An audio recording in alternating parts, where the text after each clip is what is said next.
Hello વિદ્યાર્થી મિત્રો, AB school Navsari online video lecture.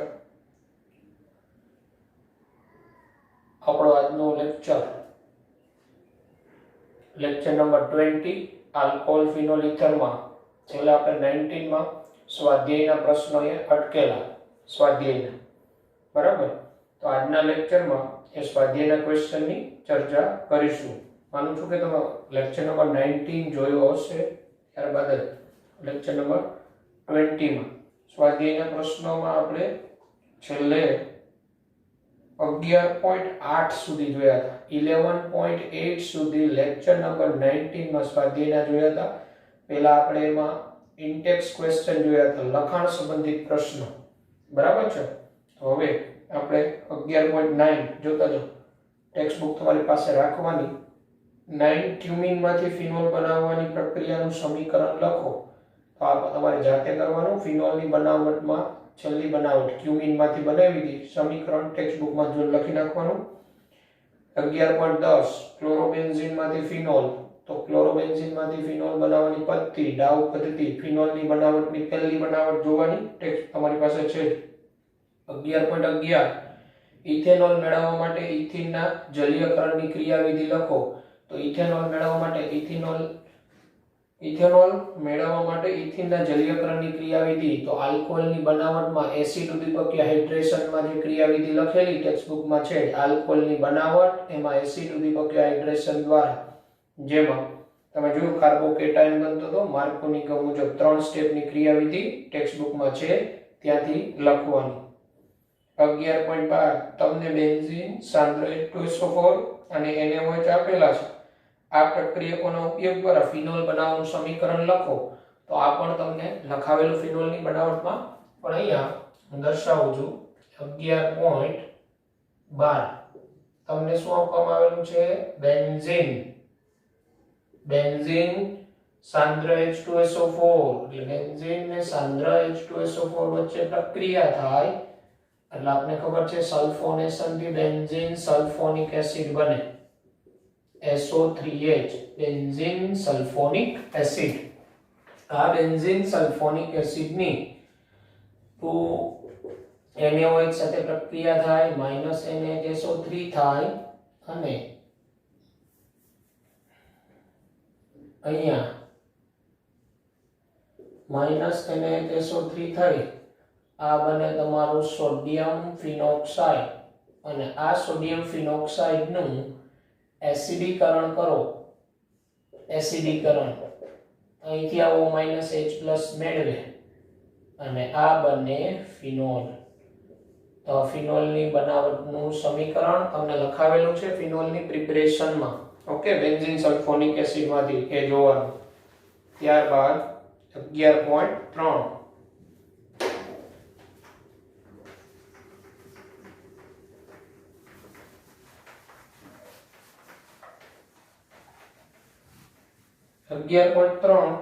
આ મુજબ છે. તમે નીચે દર્શાવેલા સંશ્લેષણ કેવી રીતે કરશો તે દર્શાવો. એમાં ફર્સ્ટ 11.13 માં પહેલું, એક યોગ્ય આલ્કીનમાંથી 1 ફિનાઇલ ઇથેનોલ. એટલે આપણે 1 ફિનાઇલ ઇથેનોલ યોગ્ય આલ્કીનમાંથી, એટલે આને 1 ફિનાઇલ ઇથેનોલ કહેવાય. બેન્ઝીન રિંગ, પહેલા સ્થાને ફિનાઇલ અને પહેલા સ્થાને જ OH હોય. 1 ફિનાઇલ ઇથેનોલ કહેવાય યોગ્ય આલ્કીનમાંથી.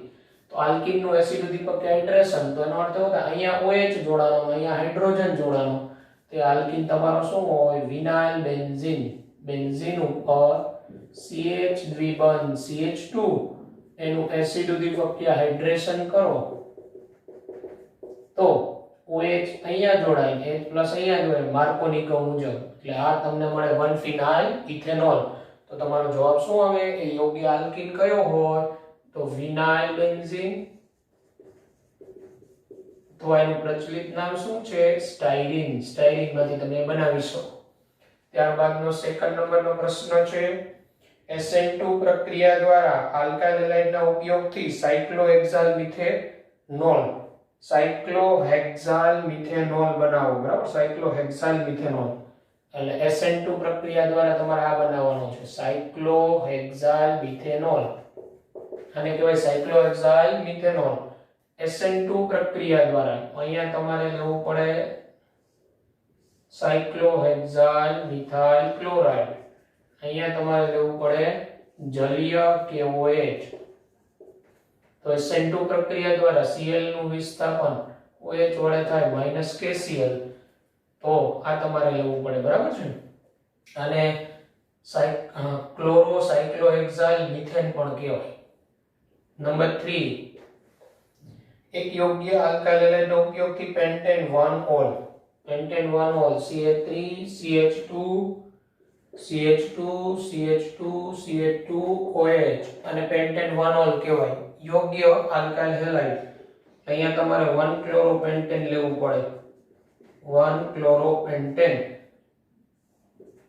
જલીય KOH, વિસ્થાપન પ્રક્રિયા -KCl. આ OH નું વિસ્થાપન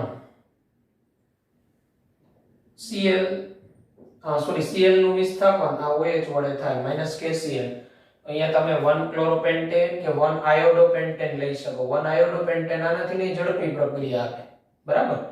તો આ રીતે 11.13 તમને પ્રશ્ન પૂછેલા હતા કે આ નિપજ છે તો શેમાંથી બનાવશો, બરાબર.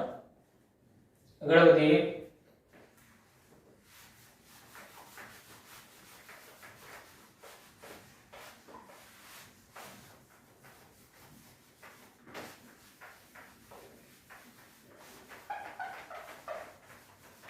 ત્યારબાદ નો પ્રશ્ન છે 11.14. તો 11.14 એવું કે ફિનોલનો એસિડિક સ્વભાવ દર્શાવતી બે પ્રક્રિયાઓ લખો. ફિનોલની એસિડિકતાની સરખામણી ઇથેનોલની એસિડિકતા સાથે કરો. તો ફિનોલનો એસિડિક સ્વભાવ દર્શાવતી પ્રક્રિયા તમારા ટેક્સ્ટ બુકમાં ફિનોલની સોડિયમ ધાતુ સાથેની પ્રક્રિયા લખવાની, સોડિયમ ફિનોક્સાઇડ બને, અને ફિનોલની NaOH સાથેની પ્રક્રિયા લખવાની, સોડિયમ ફિનોક્સાઇડ પ્લસ H2O. આ બે પ્રક્રિયા. હવે ફિનોલની ઇથેનોલ સાથેની સરખામણી, તો આપણે તમને થિયરીમાં કારણ એક લખાવેલું છે કે આલ્કોહોલ કરતા ફિનોલ વધુ એસિડિક હોય ત્યાં ઇથેનોલનું ઉદાહરણ લઈ લેવાનું. એટલે ઇથેનોલ અને ફિનોલમાં ફિનોલની એસિડિકતા વધારે હોય, કારણ કે ફિનોલમાંથી ફિનોક્સાઇડ આયન બને જે રેઝોનન્સને કારણે મોર સ્ટેબલ હોય. ઇથેનોલમાંથી ઇથોક્સાઇડ આયન બને જેમાં રેઝોનન્સ ન થાય. આમ ફિનોલમાં પુરોગામી પ્રક્રિયા ઇથેનોલ કરતા વધુ થતી હોય. ફિનોલ છે એ ઇથેનોલ કરતા વધુ એસિડિક હોય. આવું કારણ તમને લખાવેલું છે, ત્યાંથી તૈયાર કરવાનું, બરાબર. પછી 11.15 સમજાવો કે ઓર્થોનાઇટ્રોફિનોલ શા માટે ઓર્થોમિથોક્સીફિનોલ કરતા વધુ એસિડિક છે. ઓર્થોનાઇટ્રોફિનોલ એટલે OH, અહીંયા ઓર્થો સ્થાને NO2 સમૂહ, મોર એસિડિક ઓર્થોમિથોક્સીફિનોલ એટલે OH અને OCH3. જો અહીંયા કહેવાનું કે NO2 સમૂહ ઇલેક્ટ્રોન આકર્ષક સમૂહ, આનો જે ફિનોક્સાઇડ બને એને મોર સ્ટેબલ કરે. આમાંથી જે ફિનોક્સાઇડ બને એને વધુ સ્થાયી કરે આકર્ષક સમૂહ. આ ઓક્સિજન ઉપર ઋણ વીજભાર ઘટાડે, આની સ્થાયીતા વધારે, એટલે આમાંથી સરળતાથી H+ છૂટો પડે. જ્યારે આ મિથોક્સી સમૂહ ઇલેક્ટ્રોન દાતા સમૂહ આ ફિનોક્સાઇડ આયનની સ્ટેબિલિટીમાં ઘટાડો કરે, સ્થાયીતામાં ઘટાડો કરે. આ OCH3 અહીંથી એની પ્લસ R અસરથી આને યુગ્મ પ્રદાન કરે, એટલે અહીંયા ઋણ વીજભારની ઘનતા વધે. એટલે ઓર્થોનાઇટ્રોફિનોલમાં જે બનતો ફિનોક્સાઇડ ઓર્થોમિથોક્સીફિનોલમાં જે બનતા ફિનોક્સાઇડ કરતા વધુ સ્થાયી હોય. આમ પરિણામે ઓર્થોનાઇટ્રોફિનોલની એસિડિકતા ઓર્થોમિથોક્સીફિનોલ કરતા વધારે હોય. ટૂંકમાં ઇલેક્ટ્રોન આકર્ષક સમૂહ હોવાને કારણે. અને પેલો ઇલેક્ટ્રોન દાતા સમૂહ એની પ્લસ R અસરને કારણે અહીંયા ઋણ વીજભાર વધી જાય, એટલે આની સ્ટેબિલિટી ઘટે, આની સ્ટેબિલિટી વધે. તો બનતો જે આ ફિનોક્સાઇડ જેનો મોર સ્ટેબલ એની એસિડિકતા વધારે. ઓકે. ત્યારબાદ ની વાત કરીએ તો 11.16 સમજાવો કે બેન્ઝીન વલય વલયના કાર્બન સાથે જોડાયેલો OH સમૂહ બેન્ઝીન વલયને ઇલેક્ટ્રોન અનુરાગી વિસ્થાપન પ્રત્યે કેવી રીતે સક્રિય કરે, બરાબર. તો આપણે બધાને ખબર હોય તો OH સમૂહ ઇલેક્ટ્રોન દાતા સમૂહ એની પ્લસ R અસરથી બેન્ઝીન ચક્રને ઇલેક્ટ્રોન યુગ્મ પ્રદાન કરે અને પરિણામે રિંગની સક્રિયતામાં વધારો થાય. ઓર્થો પેરા ઓર્થો સ્થાને ઇલેક્ટ્રોન જવાને કારણે 11.16 જે તમને આવડે છે બેન્ઝીન ચક્ર ઉપર OH સમૂહ એ આ બેન્ઝીન ચક્રને કેવી રીતે સક્રિય કરે, તો અહીંથી આ ઇલેક્ટ્રોન યુગ્મ રિંગમાં આવે, એની આ પ્લસ R અસરને કારણે બેન્ઝીન ચક્રમાં ઇલેક્ટ્રોન ઘનતામાં વધારો થાય. આના રેઝોનેટિંગ સ્ટ્રક્ચર તમને આવડે છે, અહીંયા નેગેટિવ, પછી આ યુગ્મ અહીંયા આવે તો આ યુગ્મ અહીંયા આવે, એમ ક્રમશઃ સંસ્પંદન બંધારણ દોરી દેવાના અને ચર્ચા કરવાની કે OH સમૂહ ઇલેક્ટ્રોન દાતા સમૂહ એની પ્લસ R અસરને કારણે બેન્ઝીન ચક્રમાં ઇલેક્ટ્રોન ઘનતામાં વધારો થાય અને પરિણામે ઇલેક્ટ્રોન અનુરાગી આયન ઝડપથી બેન્ઝીન ચક્ર તરફ આકર્ષાય અને રાસાયણિક પ્રક્રિયાનો વેગ વધે. આમ ટૂંકમાં OH સમૂહની પ્લસ R અસરને કારણે બેન્ઝીન ચક્રની સક્રિયતામાં વધારો થાય. ઓકે, ત્યારબાદ 11.17 ની વાત કરીએ. 11.17 નીચે દર્શાવેલી પ્રક્રિયાઓ માટે સમીકરણો લખો. પ્રક્રિયાઓ આ મુજબ છે. ફર્સ્ટ, પ્રોપેન 1 ઓલ નું આલ્કલાઇન કેમેનોફોરના દ્રાવણ સાથે ઓક્સિડેશન. 11.17 એમાં પહેલું પ્રોપેન 1 ઓલ એટલે CH3 CH2 CH2OH આલ્કલાઇન કેમેનોફોર એટલે કેમેનોફોર KOH માધ્યમ માં ઓક્સિડેશન. તો પ્રાથમિક આલ્કોહોલનું કેમેનોફોરની હાજરીમાં ઓક્સિડેશન થાય તો પ્રોપેન 1 ઓલ માંથી બને propanoic acid CH3 CH2 COOH propanoic acid. પ્રબળ ઓક્સિડેશન કરતા છે કેમેનોફોર. ત્યારબાદ 2 CH2 માં રહેલા બ્રોમિનની ફિનોલ સાથે પ્રક્રિયા. કાર્બન ડાઇસલ્ફાઇડ તો પેરા બ્રોમોફિનોલ મળે. ફિનોલ નું બ્રોમિનેશન કાર્બન ડાઇસલ્ફાઇડ. આ CH2 છે એ એપ્રોટિક CH2 છે અધ્રુવીય દ્રાવક. CH2 અધ્રુવીય દ્રાવક. આમાં ફિનોક્સાઇડ ન બને એટલે OH સમૂહની સક્રિયતા O- કરતા ઓછી હોય એટલે આમાં પર્ટિક્યુલર પેરાબ્રોમોફિનોલ ઓર્થોબ્રોમોફિનોલ નિપજ મળે પણ એમાં પેરાબ્રોમોફિનોલ મુખ્ય નિપજ. પેરાબ્રોમોફિનોલ મુખ્ય નિપજ પેરાબ્રોમોફિનોલ. કાર્બન ડાઇસલ્ફાઇડ ની હાજરીમાં 273 કેલ્વિન આસપાસ પ્રક્રિયા થાય. નંબર 3, અહીંયા જો બ્રોમિન જળ લીધું હોત ને તો અહીંયા 2,4,6 ટ્રાઇબ્રોમોફિનોલ મળે સફેદ અક્ષર. કારણ કે બ્રોમિન જળ તો વોટર ની હાજરીમાં ફિનોલ માંથી શું બને ફિનોક્સાઇડ અને O- ની સક્રિયતા વધારે એટલે ઓર્થો પેરા અને ઓર્થો ત્રણેય સ્થાને Br જોડે. કાર્બન ડાઇસલ્ફાઇડ લો તો પર્ટિક્યુલર પેરા અને ઓર્થો રહે, બરાબર. નંબર 3, મંદ HNO3 ની ફિનોલ સાથે પ્રક્રિયા.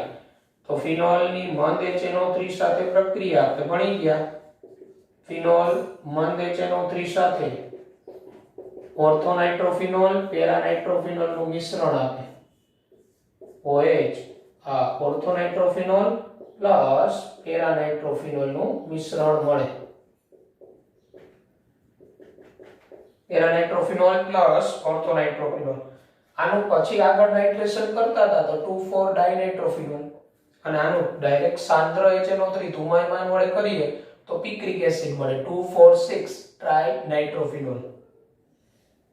નંબર 4, ફિનોલની જલીય NaOH ની હાજરીમાં ક્લોરોફોર્મ સાથે પ્રક્રિયા. ફિનોલની જલીય NaOH ની હાજરીમાં ક્લોરોફોર્મ સાથે પ્રક્રિયા. તો ફિનોલ જલીય NaOH પ્લસ ક્લોરોફોર્મ.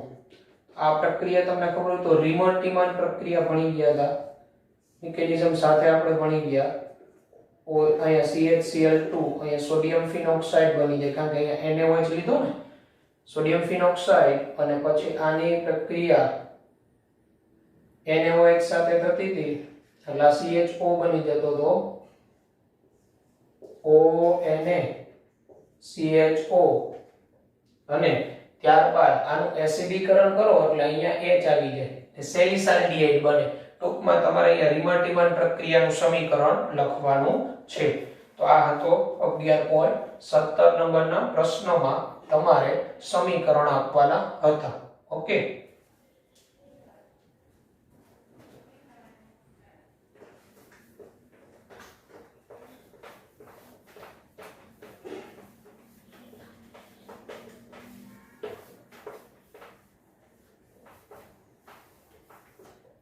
ત્યારબાદ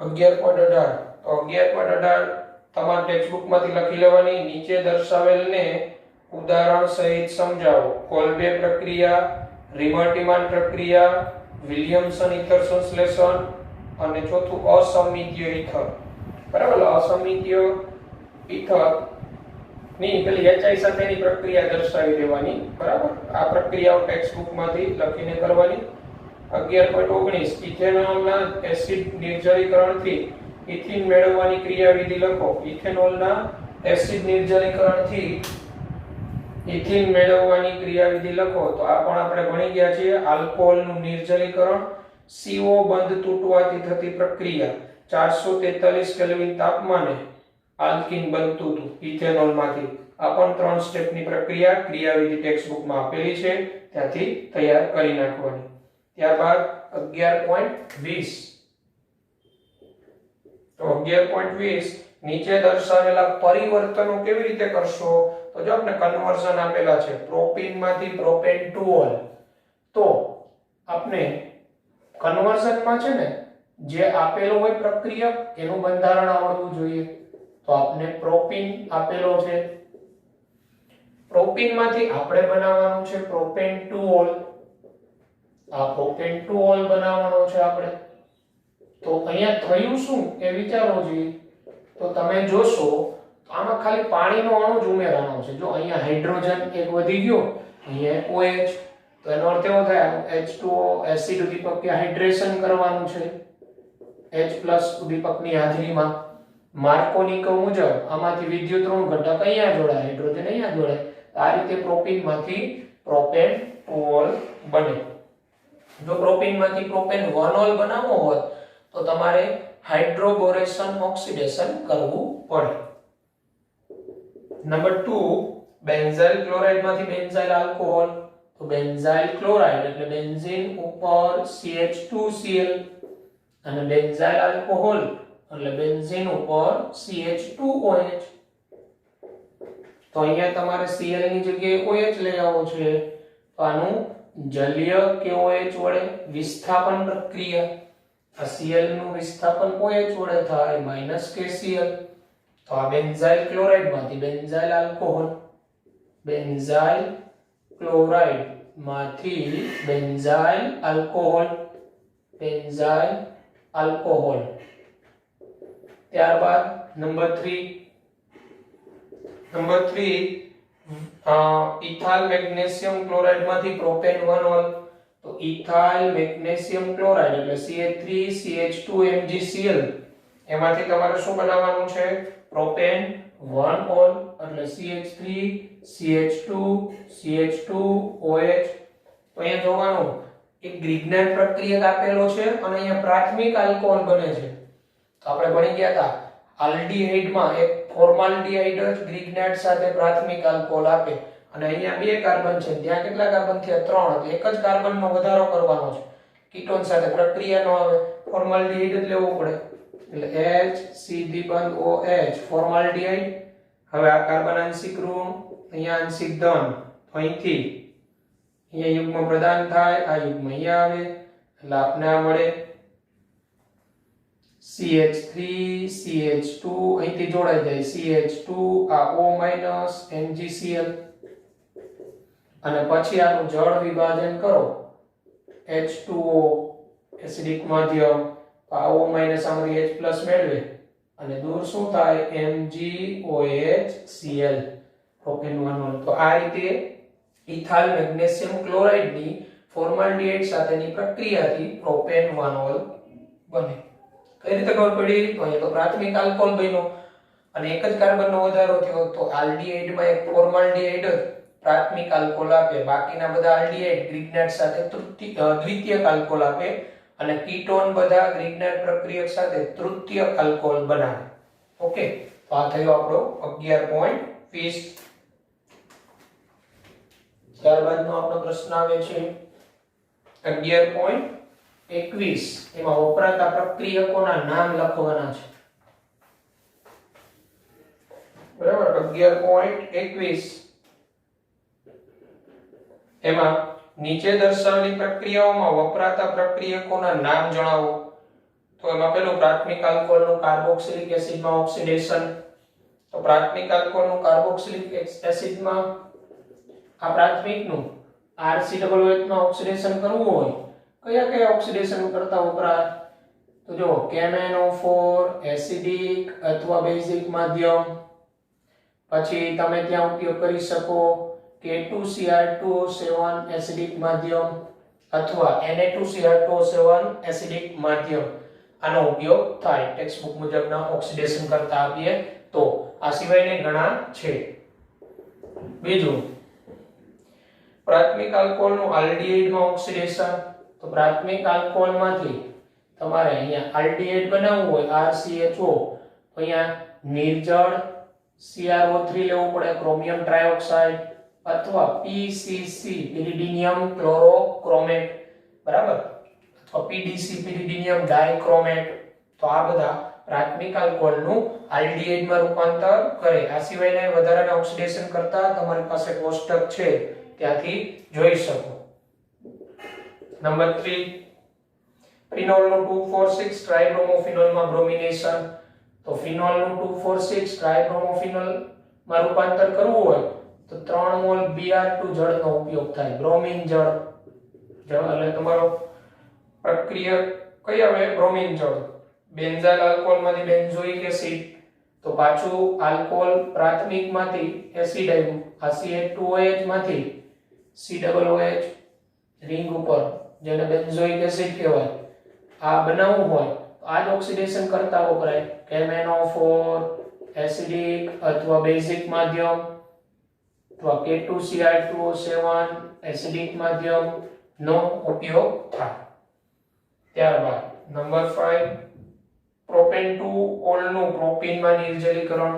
તો પ્રોપેન-2-ઓલ માંથી તમારે શું બનાવવાનું છે? પ્રોપીન નિર્જલીકરણથી. તો આલ્કોહોલનું નિર્જલીકરણ, તો અહીંયા તમને ખબર હોય તો 85 દ્વિતીયક આલ્કોહોલ છે એટલે 85% H3PO4 440 કેલ્વિને કરતા હતા આપણે. પ્રાથમિક આલ્કોહોલનું સાંદ્ર H2SO4 વડે થતું હતું અને તૃતીયક આલ્કોહોલનું 20% H3PO4 ની હાજરીમાં નિર્જલીકરણ થતું હતું. અને બ્યુટેન-2-ઓન માંથી બ્યુટેન-2-ઓલ કીટોન, આ બ્યુટેન-2-ઓન માંથી બ્યુટેન-2-ઓલ બનાવવું હોય